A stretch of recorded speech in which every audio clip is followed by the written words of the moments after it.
देखिए बच्चों, तो आज हम लोग एक और क्वेश्चन लेकर के आए हैं। ये जो हमारा क्वेश्चन है आपका क्लास 10th के लिए बोर्ड एग्जाम के लिए बहुत ही इम्पोर्टेंट क्वेश्चन है ना।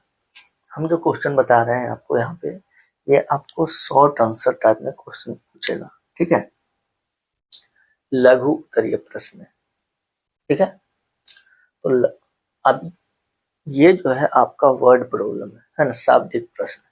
दो चर वाला रैखिक समीकरण जो आपका चैप्टर है, तो उसमें से ही हमने शॉर्ट आंसर टाइप वाला 2-3 क्वेश्चन हमें लिया है, ठीक है। आज उसको हम बताएंगे, है ना, कि ऐसे क्वेश्चन को हम कैसे बनाते हैं। और अगर लॉन्ग क्वेश्चन आ जाए तो आप कमेंट कीजिएगा, आपका लॉन्ग का भी एक अलग वीडियो बना देंगे, ठीक है, कि लॉन्ग क्वेश्चन जो आता है वो किस तरह के आते हैं, है ना। लॉन्ग क्वेश्चन जो होता है उसको हम लोग कैसे बनाएंगे, ठीक है।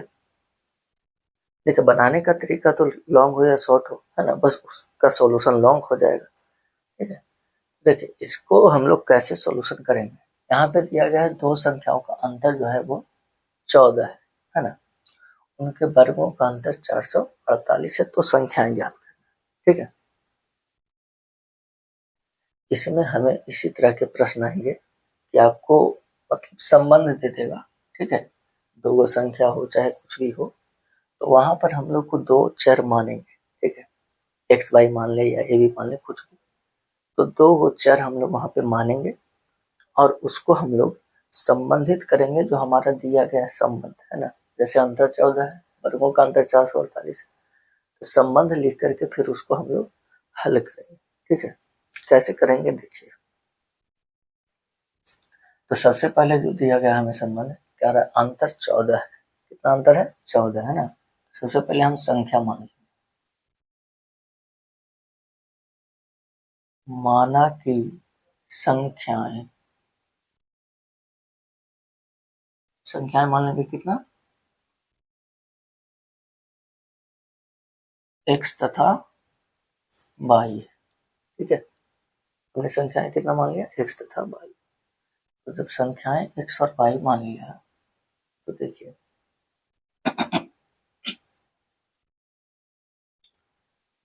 अब हो जाएगा हमारा प्रश्नानुसार संख्याओं का अंतर कितना दे रहा है, 14 है ना। अंतर कितना दे रहा है, 14। अंतर 14 है, यानी कि एक्स और वाई का अंतर, एक्स माइनस वाई बराबर हो गया 14, ठीक है। ये हमारा एक संबंध हो गया, है ना। फिर कह रहा है कि उनके वर्गों का अंतर 448 है ना। क्या कह रहा है, उनके वर्गों का अंतर 448 है। हम वर्गों का अंतर क्या हो जाएगा, x square minus y square बराबर 448, है कि नहीं। वर्गों का अंतर कर दिया 448, तो वर्गों का अंतर x square minus 4 y square बराबर 448 हो गया। अब आपको इन दोनों समीकरण को आप चाहे जोना विधि लगा लीजिए, है ना। इसमें आपको थोड़ा सा सोचना पड़ेगा कि कैसे करें, है ना। जैसे यहाँ पे दोनों संबंध कुछ भी दे सकता है, ठीक है। तो दोनों को आप चाहे जैसे हल कर लें, आपको हल करके 122 का मान निकालना होगा, ठीक है। तो तरीका यही है कि जो संबंध देगा, है ना, जैसे यहाँ पे संख्या दिया गया है, आपको वहां पे कुछ भी हो सकता है ना। तो जो भी रहेगा हम दो चर मानेंगे, एक्स और वाई, ठीक है। हो सकता है, देखिए, बहुत सारे प्रश्न ऐसे होंगे जिसमें दो चर नहीं मानना पड़ेगा, ठीक है, एक ही चर से काम हो जाएगा, है ना। लेकिन अब ये जो है चैप्टर दो चर वाले रैखिक समीकरण, लेकिन हमें जो एग्जाम में प्रश्न आएगा तो वो तो ये नहीं ना लिखा रहेगा कि आप इसको ये आपका दो चर वाला रैखिक समीकरण से प्रश्न है, ऐसा तो नहीं लिखा रहेगा, सीधे प्रश्न है ये वाला, है ना। तो वहां पे अगर हमें दो बिना दो चर एक ही चर से बन जाए तो एक ही चर से बना देंगे, ठीक है। हमें तो क्वेश्चन का सॉल्यूशन निकालना है, वहां लिखा नहीं है कि भाई आप दो चर वाले रैखिक समीकरण का प्रयोग करके बनाइए। हाँ, अगर ऐसा लिखा रहेगा तो भाई अलग बात है। तो चलिए, यहाँ पे लिखा नहीं है तो यहाँ पे हम लोग इसको हल करेंगे, ठीक है। तो देखिए, अब हम लोग जानते हैं x square minus y square बराबर क्या होगा, एक्स माइनस वाई और एक्स प्लस वाई बराबर कितना हो जाएगा 448, है कि नहीं। x माइनस वाई बराबर हमें 14 पहले से प्राप्त है कि नहीं। इसको आप इक्वेशन 1 मान लीजिए, समीकरण 1। यहाँ मान रख देंगे x माइनस वाई का वैल्यू 14, x प्लस वाई बराबर हो जाएगा, है ना। तो इसको आप लोग काट देंगे तो 14 से कट जाएगा कितना, 14 तिया 42, 14 दूनी 28। दैट मीन्स आ गया x plus y equal to 32, है कि नहीं। तो आप यहाँ पे देख लीजिए, x माइनस वाई बराबर 14, x प्लस वाई बराबर 32, है कि नहीं। x minus y 14, x plus y 32। हमारे पास दो गो रैखिक समीकरण युग्म आ गया, है कि नहीं। दो चर वाला रैखिक समीकरण युग्म मिल गया। अब इसको आप चाहे हल कर लीजिए, है कि नहीं। तो देखिए यहाँ तो सीधा सीधे माइनस वाई प्लस वाई दोनों को जोड़ दीजिए ना। समीकरण 1 एवं 2 को जोड़ने पर, 1 एवं 2 को जोड़ने पर, है ना, x माइनस वाई बराबर 14, x प्लस वाई बराबर 32। हाँ जोड़ ना रहे हैं तो जोड़ रहे हैं तो minus y plus y cancel हो गया, है ना। x x हो जाएगा 2x बराबर इधर हो गया कितना 14 और 32 हो गया 46। तो 2 से कट जाएगा 23 दूनी 46, दैट मीन्स x का वैल्यू आ गया 23, है ना। x का मान रख दीजिए ना केकरो में, है। समीकरण 2 से 2 में हमारा x प्लस वाई बराबर 32 है, x का मान है 23 प्लस वाई बराबर 32, तो वाई बराबर आ गया 32 माइनस 23, कितना वाई बराबर आ गया 9, है ना। अतः संख्याएं संख्याएं जो हमने क्या माना था x और y, तो x का वैल्यू 23 और y का वैल्यू 9, मतलब संख्याएं 23 एवं 9, 23 एवं 9 है।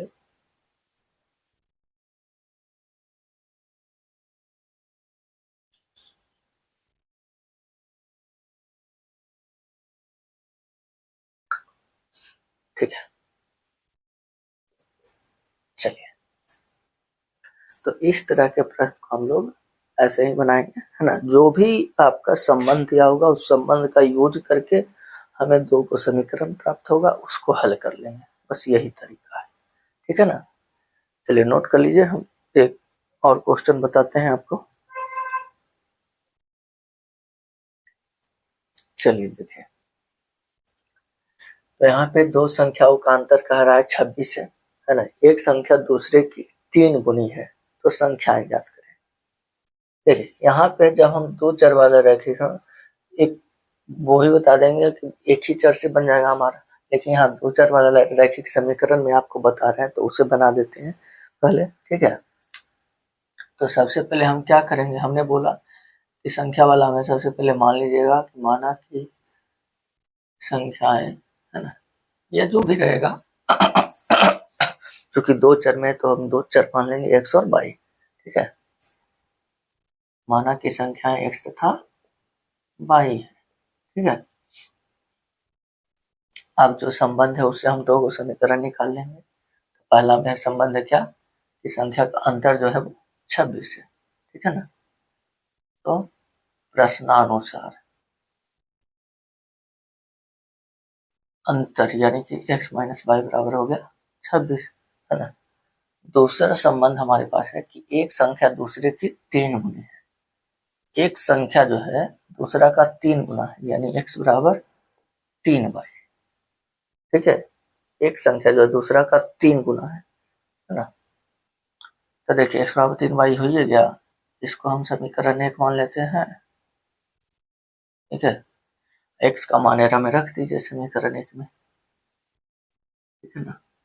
तो देखिए x का मान समीकरण 1 में रखने पर x में रख देंगे तो हो जाएगा कितना, तो x का वैल्यू हो जाएगा 3y माइनस वाई बराबर 26, है ना। 2y बराबर 26, 13 दूना 26, y बराबर 13, है कि नहीं। अब y बराबर 13 आ गया, इसलिए x बराबर कितना, 3 गुना y, तो 3 गुना 13 यानी कि 39। अतः संख्याएं जो हो वो कितने होंगे, 39 एवं 13। ठीक है। अब चूंकि हमारे पास प्रश्न आएगा ऐसे एग्जाम में, तो हमें तो नहीं पता है कि दो चर वाला रैखिक समीकरण है कि क्या है ना। तो अगर हमें एक ही चर से बन जाए तो काहेला दूसरा चर y मानेंगे, है ना। यहाँ सीधे होगा कि भैया एक संख्या दूसरे की 3 गुनी है। यहाँ ऐसे लिखेंगे, माना कि दूसरी संख्या x, ठीक है, दूसरी संख्या x, है ना, जिसका मतलब 2 गुना 5 गुना या 7 गुना जो भी हो, है ना, रहता है ना, उसी को हम x मान लेते हैं। तो दूसरा का संख्या का था ना, पहला संख्या दूसरा का 3 गुना है कि नहीं, तो दूसरे के को हम x मानेंगे, इसलिए पहली संख्या हो जाएगा, कह रहा है कि दूसरे के 3 गुना, तो दूसरा x है, 3 गुना 3x हो जाएगा, है ना। बस अब प्रश्नानुसार हो गया कि दोनों संख्याओं का अंतर 26 है ना। तो भैया ये 3 गुना तो ये बड़ा, 3x माइनस एक्स बराबर 26, हमारा डायरेक्ट यहाँ पे आ गया, ठीक है नहीं, ठीक है।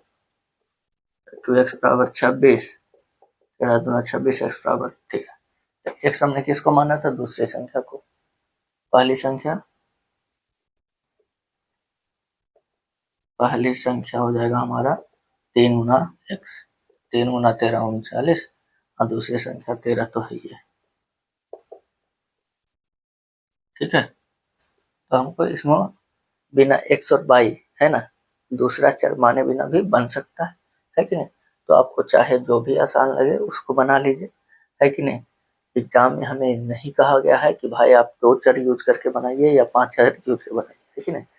आपको सीधे क्वेश्चन देगा, आपको इसको हल करना है, एक संख्याएं ज्ञात करना है कि नहीं, ठीक है। और ये सभी पूछे गए प्रश्न आपको बता दें, ठीक है। हम जितने भी क्वेश्चन आप लोगों को बता रहे हैं सभी पूछे गए प्रश्न बता रहे हैं। चलिए ये हो गया दूसरा नंबर, एक और क्वेश्चन आपको बता देते हैं, ठीक है। चलिए नोट कीजिए इसको।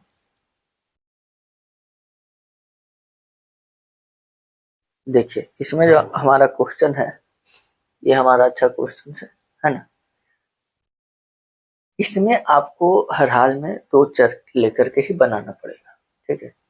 देखिए इस तरह के प्रश्न आप मतलब ये कैसा प्रश्न, ठीक है, ऐसे प्रश्न आपको कैसे पूछेंगे एग्जाम में कि यहाँ पे आपको 2 को वस्तु दे देगा, जैसे यहाँ पे दिया गया है कुर्सी और टेबल, ठीक है, वहां पे कोई भी 2 को वस्तु दे देगा, ठीक है ना, एक वस्तु दूसरा वस्तु, कोई 2 को वस्तु कहेगा, ठीक है।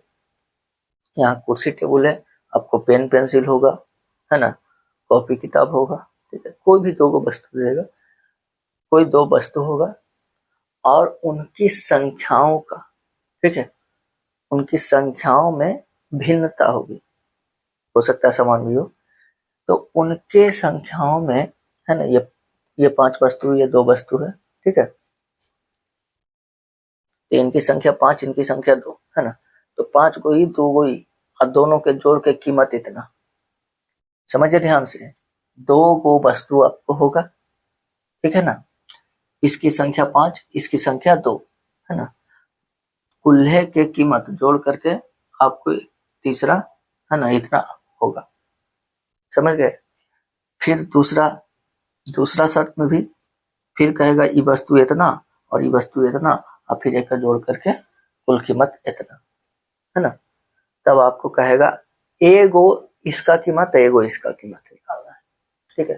जैसे यहाँ पे कुर्सी और टेबल दे ले है, जैसे पहला में क्या है ये 4 गो कुर्सी है ना, ये 4 गो कुर्सी और 3 गो टेबल है ना, इकुल जोड़ करके जो सब कीमत बन रहा है आपका 2100 बन रहा है। ठीक है, फिर दूसरा में 5 गो कुर्सी है, 5 गो कुर्सी है और 2 गो टेबल है, कुल के जोड़ करके हमारा जो बिल बना है वो 1750 रुपया आ रहा है। ठीक है, तब आपको निकालना है कि एगो कुर्सी एगो टेबल के कीमत निकालना है। ठीक है ना, तो इस तरह के प्रश्न आपको रहेगा कि 2 गो कोई भी वस्तु रहेगा, जैसे मान लिया पेन और पेंसिल है ना, कि 8 गो पेन, ठीक है, 8 गो पेन हो गया और 2 गो पेंसिल हो गया, एकर कीमत इतना है कि नहीं, और फिर 2 गो पेन और 5 गो पेंसिल की कीमत इतना है, एगो पेन और एगो पेंसिल की कीमत क्या होगा। ठीक है, तो इस तरह के प्रश्न भी आपको एग्जाम में आएंगे, है ना, अच्छे क्वेश्चन है ना, और आसानी से बनता है, कोई दिक्कत नहीं। तो आपको क्या करना है, जो हमको निकालना है, चूंकि एक कुर्सी और एक टेबल की कीमत है ना, तो जो भी एक एक वस्तु का निकालना है उसका दाम है ना, उसका कीमत हम लोग 122 मान लेंगे। ठीक है, बाकी सब अपने आप हो जाएगा। तो चलिए यहाँ पे हम लोग 122 मान लेंगे इसको, है ना। देखिए, तो 122 जब मानेंगे, माना कि एक कुर्सी तथा एक टेबल, ठीक है, एक कुर्सी तथा एक टेबल की कीमत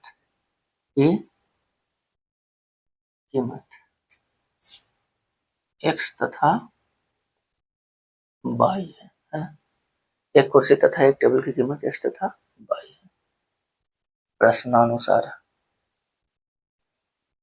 अब हमारा जो प्रश्न में दिया गया है उसके अनुसार संबंध हो जाएगा। देखिए, तब देखो भैया, जब हमने एक कुर्सी का कीमत माना है 100 रुपया, है कि नहीं, एक कुर्सी का कीमत कितना माना, एक कुर्सी तथा एक टेबल की कीमत ऐसे लिख सकते हैं क्रमशः x तथा y, है ना।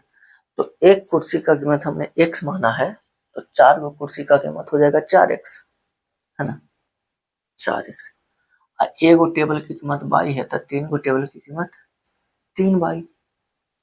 ठीक है, अब कह रहा है कि 4 कुर्सी तथा 3 टेबल, है ना, दोनों कुल्ले मिला करके बन रहा है हमारा कितना, 2100 रुपया बन रहा है। ठीक है, हमको नहीं पता है कि एक कुर्सी की कीमत कितना है और मतलब 3 टेबल की कीमत कितना है, लेकिन हमको इतना पता है कि 4 गो कुर्सी और 3 गो टेबल की कीमत 2100 रुपया दुकानदार लिया है।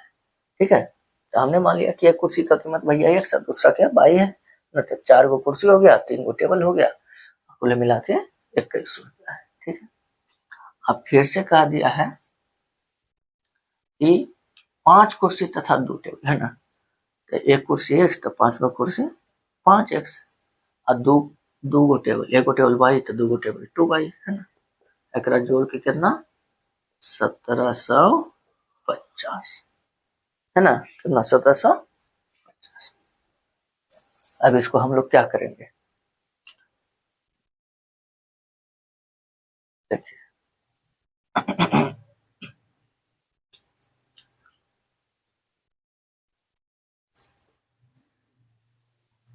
आप इसको समीकरण 1 और इसको समीकरण 2 मान लीजिए, है ना। अब आपको क्या करना है, विलोपित करने के लिए इसको 2 से, इसको 3 से गुना कर दीजिए ना, आसान होगा। ठीक है, तो आप चाहे लिख भी सकते हैं, ना लिखे तो यहाँ दिखा दिए, कोई दिक्कत नहीं है।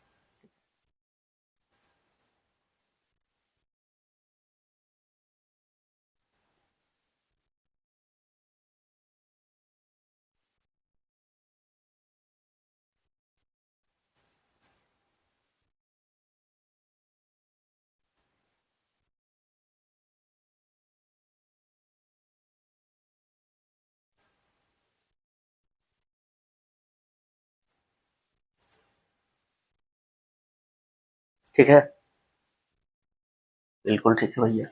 2 से गुना किए, 4 दूनी 28, 3 गुना 6, 1 दूनी 42, है कि नहीं, 3 से कर दिए, 3 × 5 = 15, 3 गुना 6 17, 51, 52, है कि नहीं। चलिए अब इसको क्या करेंगे, चूंकि चिन्ह समान है तो घटा देंगे, है ना। यहाँ आप लिख सकते हैं घटाने पर, ना लिखे कोई तो भी कोई दिक्कत नहीं। ये हमारा कट गया, 8 में से 15 घट गया, 8 7 15 है कि नहीं। तो -7x बराबर इधर कितना बचेगा, 42 से 10 52, है ना। 1050 हो जाएगा ना। तो माइनस तो कटिए गया, 15 7 75 से है कि नहीं, 150। x का वैल्यू आ गया 150, ठीक है। x का मान किसी एक में रख करके निकाल लीजिए।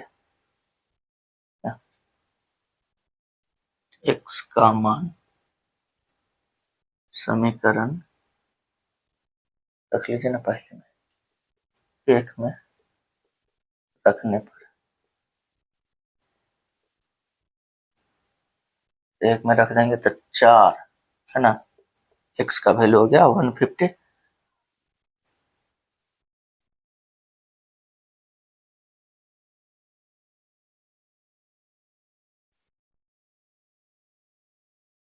कितना हो जाएगा, तो 50 चौके 600, है ना।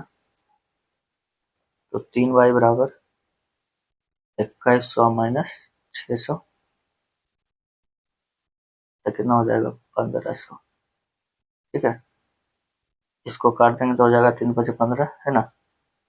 तो y बराबर 500। अतः एक कुर्सी और एक टेबल, है कि नहीं। अतः एक कुर्सी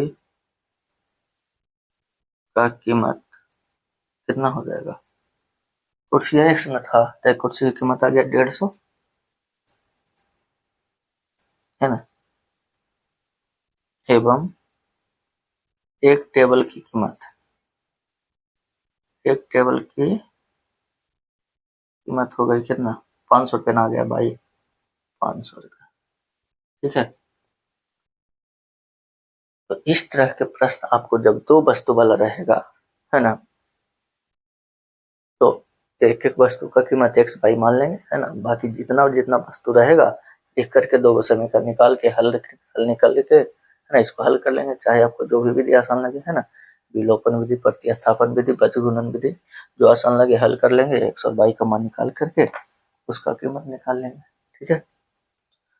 तो ये था हमारा ये आपका शॉर्ट क्वेश्चन। ये वाला क्वेश्चन, दो क्वेश्चन जो बताए वो आपको शॉर्ट में ही पूछेगा। ये क्वेश्चन आपको लॉन्ग में भी पूछ सकता है, शॉर्ट में भी पूछ सकता है, ठीक है। तो अगर आप कमेंट कीजिएगा तो और भी लॉन्ग क्वेश्चन जो आपके बोर्ड एग्जाम में पूछे जाते हैं उसका एक अलग से वीडियो बना देंगे, है ना। 4 5 क्वेश्चन के तो लॉन्ग क्वेश्चन जो बोर्ड एग्जाम पूछे। अगर आप कमेंट तो कीजिए, आप कहिएगा तो जितना लॉन्ग क्वेश्चन पूछा गया है इस चैप्टर से, 2 4 वाला रैखिक समीकरण से कुल्ले बता दें, ठीक है। जितना भी लॉन्ग क्वेश्चन अभी तक पूछा गया है सब बता देंगे, है ना। बस आप एक बार कमेंट कर दीजिए कि हमको सारा लॉन्ग क्वेश्चन का सोल्यूशन चाहिए, ठीक है। तो चलिए, अगर आप लोग को समझ में आ गया है तो वीडियो को लाइक कीजिए, है ना, और आपको जो चाहिए कमेंट कीजिए, ठीक है। और अगर आप चैनल पर नए हैं तो चैनल को सब्सक्राइब करके बेल आइकन दबा लीजिए। मिलते हैं हम लोग नेक्स्ट वीडियो में, तब तक के लिए अल्लाह के प्रति धन्यवाद, जय हिंद।